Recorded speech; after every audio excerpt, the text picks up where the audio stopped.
We're having Marcus's promotion party instead, my mother-in-law announced, her voice dripping with satisfaction. You'll need to cancel Emily's birthday celebration. The country club can only host one event, and Marcus's career takes priority. I gripped my phone tighter, glancing at the half-decorated living room where Emily's double-digits birthday banner hung. My daughter had been counting down the days until she turned 10, marking each morning off her calendar with stars and hearts. Diana, we've had this plan for months, I said, keeping my voice steady despite the anger building in my chest. Emily's invited her whole class. We've paid deposits. Oh, Margaret won't remember anyway, she's only turning 10.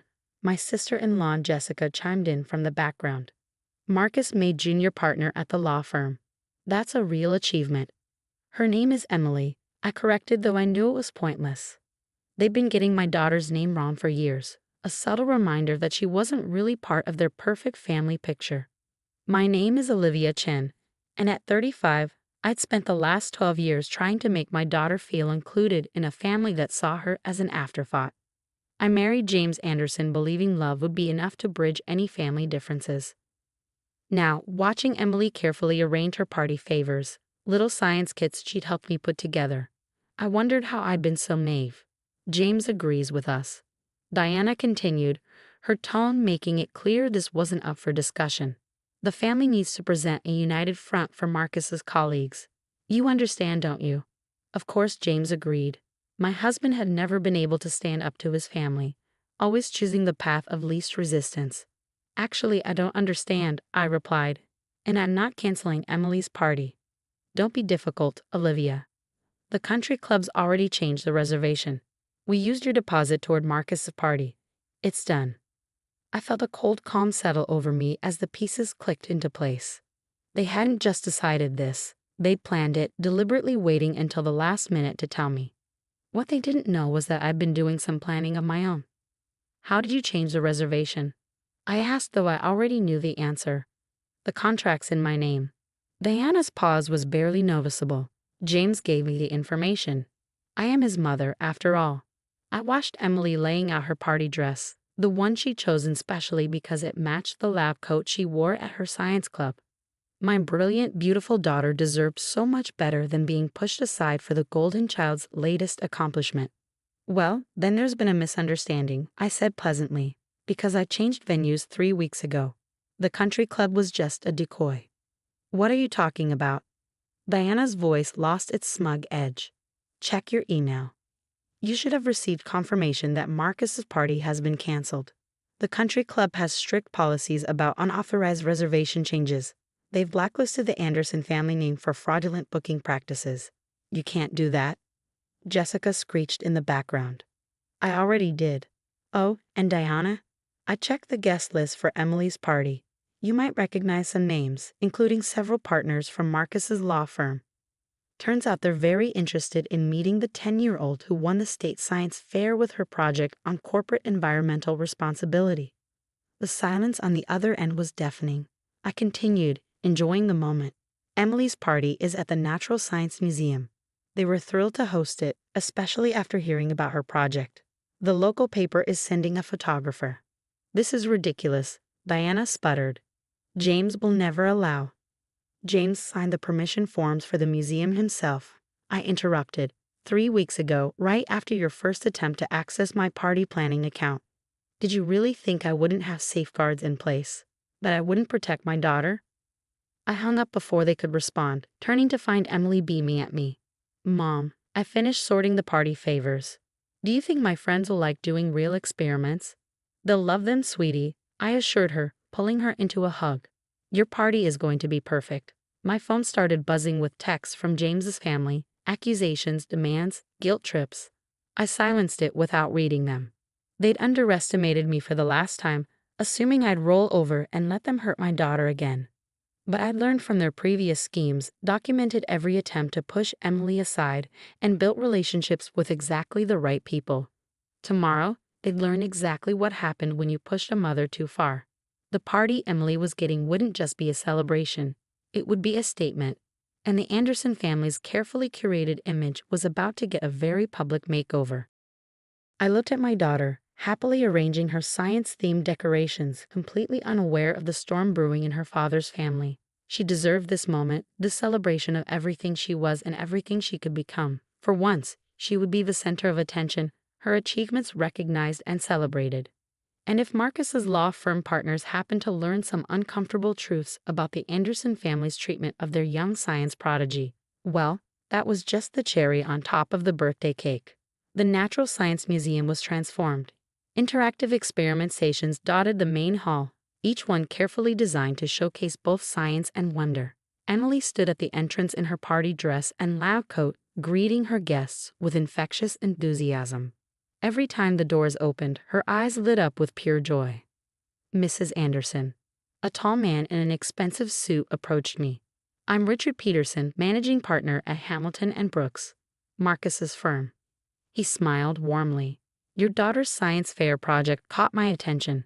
Environmental corporate responsibility isn't just impressive for a 10-year-old. It's exactly what our firm's been focusing on.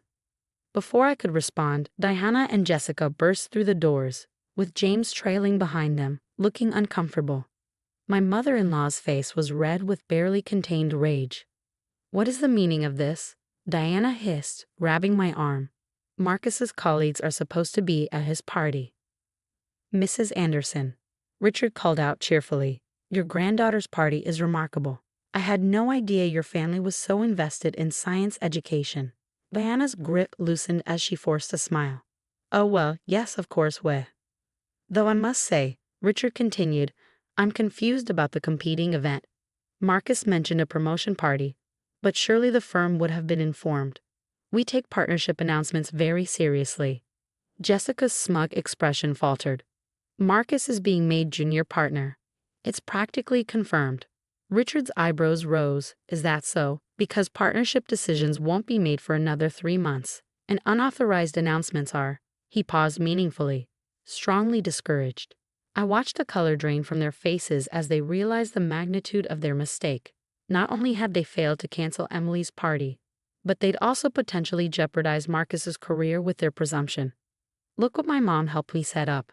Emily's voice rang out as she demonstrated a chemical reaction to a group of fascinated adults. This shows how companies can test for water pollution. Extraordinary, commented an elegant woman who had joined our group. I'm Catherine Wells from the Governor's Science Education Initiative. We've been looking for young ambassadors for our new program. Who's been supporting her studies? That would be Olivia. James spoke up suddenly, his voice firm. She's been taking Emily to science clubs, helping with experiments. The whole family's very proud.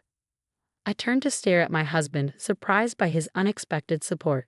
He met my eyes, and for the first time in years, I saw a glimmer of the man I'd married, the one who'd once promised to always put our daughter first. Diana tried to salvage the situation. We've all contributed to Margaret's. Emily, James corrected sharply. Her name is Emily. The photographer from the local paper was circulating, capturing images of Emily's experiments and the impressed faces of Marcus's law firm colleagues. Each flash felt like another crack in the Anderson family's perfect facade. Mrs. Anderson. Richard addressed Diana again. I hope we'll see Emily at the firm's Family Science Fair next month. We're always looking to nurture young talent. He turned to me.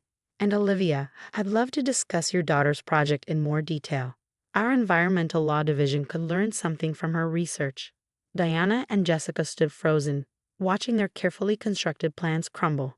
The promotion party they tried to force through had backfired spectacularly, turning instead into a showcase of Emily's achievements. James stepped closer to me, speaking quietly. I should have stood up to them sooner. I'm sorry. It's not me you need to apologize to, I replied, watching Emily demonstrate another experiment. He nodded, understanding. I know, and I will. Things are going to be different. As the party continued, it became clear that Emily wasn't just the center of attention, she was a star. Her genuine enthusiasm for science, combined with her ability to explain complex concepts simply, had charmed everyone. The museum's director had already asked about hosting her next project. Diana made one last attempt to regain control. Well, this has been lovely, but we should discuss Marcus's celebration. Oh, that won't be necessary, Richard interjected smoothly. Given the circumstances, I think it's best to wait until partnership decisions are actually made. Though I must say, unauthorized announcements don't reflect well on candidates. Jessica's face crumpled as she realized the implications. Marcus's premature promotion party hadn't just been canceled, it had potentially derailed his chances completely. "Mom," Emily called out, running over with excitement. "Can I show everyone the big experiment now?" I checked my watch and smiled. "Perfect timing, sweetheart." The lights dimmed and Emily, with the help of the museum staff, conducted a spectacular demonstration involving luminescent chemicals and renewable energy. The crowd gasped and applauded, their phones up to record the moment. "This is what real achievement looks like," James said loudly enough for his family to hear. "Not forced celebrations or fake promotions. Just pure talent and hard work." Diana, Jessica, and Marcus's carefully maintained image of family success had been replaced by something authentic, a young girl's genuine passion for science and the recognition she deserved. As Emily blew out her candles, surrounded by admirers both young and old, I caught Diana's eye across the room. She looked away first, perhaps finally understanding that her days of controlling and diminishing our family were over. The party wasn't just a celebration of Emily's 10th birthday. It was a declaration of independence from the Anderson family's manipulations. And judging by the business cards being pressed into my hands by impressed professionals, it was just the beginning of Emily's rise and her grandmother's fall from grace. The fallout from Emily's birthday party was swift and far-reaching. Within a week, Marcus was called into a partners' meeting at his law firm to explain his premature promotion announcement. Diana's carefully cultivated social media image of the perfect family matriarch crumbled as videos of Emily's science demonstration went viral, with comments questioning why such a talented child had been deliberately excluded from family events. I sat in my home office, reviewing emails from the governor's science education initiative about Emily's new role as a youth ambassador when James walked in looking troubled. "Marcus didn't make partner," he said quietly.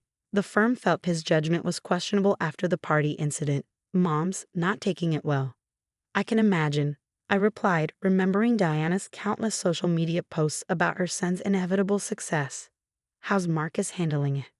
"He moved back home. Jessica too. They're blaming us for ruining everything." James ran a hand through his hair. "Though Mom's latest theory is that you orchestrated this whole thing from the start." I couldn't help but laugh. "She gives me too much credit. I didn't orchestrate anything. I just stopped letting them hurt our daughter." My phone buzzed with another message from Catherine Wells about Emily's upcoming presentation at the State Science Conference. The same conference where, last year, Diana had told Emily to stop showing off when she tried to explain her project to family members. "They want to see you," James continued, "to discuss the situation, as Mom puts it." I closed my laptop and turned to face my husband. "No, I'm done with their family meetings and manipulations. If they want to see Emily, they can start by learning her name and showing genuine interest in her achievements." James nodded, and I saw new resolve in his expression. I told him the same thing. "Mom didn't like it. She threatened to remove us from the family will." "Let me guess. Right after she mentioned Marcus needs financial help after losing the partnership." "Got it in one." He sat down heavily. "I should have seen it sooner. The way they always pushed Emily aside. How they used money to control everyone. I was so used to giving in, I couldn't see what it was doing to our daughter." A knock at the door interrupted us. Emily bounded in, clutching a letter. "Mom. Dad. The Science Museum wants me to help design their new children's program. Can we celebrate?" James swept her up in a hug. "Of course we can, sweetheart. I'm so proud of you."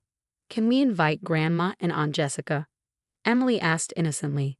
"Maybe they'd like to learn about science too." I exchanged glances with James, seeing the same pain in his eyes. Our daughter was still willing to share her joy with people who had repeatedly rejected her.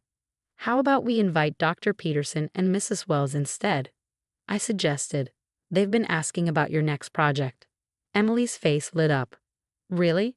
Dr. Peterson said his daughter loves science too. Can she come?" Already making connections, James murmured proudly. "That's my girl."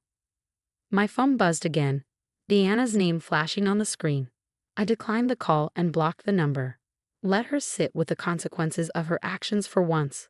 Later that evening, as Emily showed us her plans for the museum program, my email pinged with a message from Jessica. The subject line read, "You've ruined this family."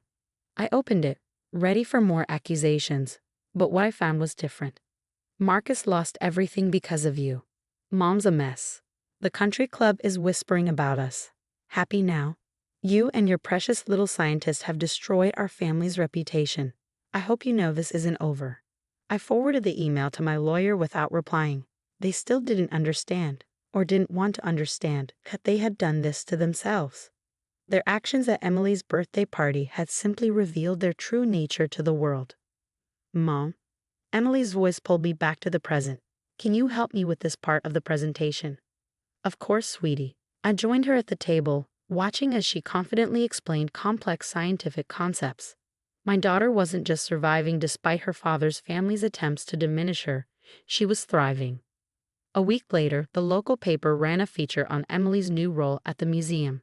The comments section filled with praise for her intelligence and poise. One comment stood out: "Watching this young scientist explain environmental responsibility to adults twice her age was inspiring. The Anderson family must be so proud." Diana had always cared about public image above all else. Now her family's name was associated with Emily's success they had tried to prevent. It was a sweeter revenge than anything I could have planned. James hung the article in his office, right next to Emily's science fair ribbons. When his mother called to complain, he finally said what he should have said years ago. "My daughter deserves better than what this family has given her. If you can't support her success, you don't need to be part of it." Emily's next birthday would be different, not because of elaborate revenge plans or public celebrations, but because she would be surrounded by people who genuinely celebrated her achievements. And if her grandparents and aunt chose to stay away, well, that would be their loss. Sometimes the best revenge isn't about getting even. It's about rising above and showing everyone exactly what they tried to hold back.